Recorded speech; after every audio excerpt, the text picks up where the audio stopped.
ஒண்ணுமே புரியல உலகத்துல, என்ன பத்தி எனக்கே தெரியல உலகத்துல.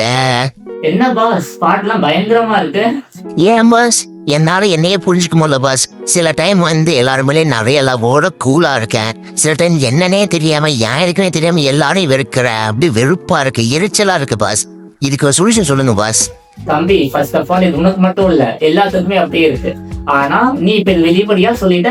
இதுக்கு முன்னாடியே பாத்தீங்கன்னா ராபர்ட் ஃப்ராஸ்ட் அப்படிங்கிற ஆத்தர் அவரோட போயம் ஃபயர் அண்ட் ஐஸ்ல இதை சொல்லியிருக்காரு.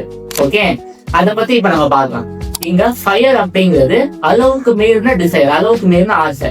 அண்ட் ஐஸ் அப்படிங்கிறது எல்லாருக்கிட்டையும் எரிஞ்சு விளையாடுற ஹேட்றது தன்மை. ஓகேவா, ஒரு வெறுப்பு தன்மை.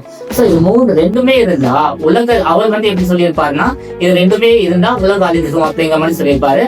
ஆனா நம்ம நான் இதுல என்ன கத்துக்கிட்டு உங்ககிட்ட சொல்றேன் அப்படின்னா, இது ரெண்டுத்தையும் இருந்தா அது உலகத்தை மட்டும் அழிக்காது, நம்மளையும் சேர்த்து அழிச்சிடும். நம்மளே அழிச்சிட்டோம்னா உலகமும் இருக்காது. ஓகே, சோ இது ரெண்டையும் இல்லாம இனிமே நம்ம வாழ பழகலாம். எல்லாருக்கிட்டையும் அன்பா, எல்லாருக்குமே நல்லா காமா, எல்லாருக்கிட்டையும் டிசைரோட நம்ம இருந்துக்கலாம். ஓகே சாமி, நான் சத்தியமா சொல்றேன், இந்த வலைய நான் உங்களுக்கு பிரிக்கல.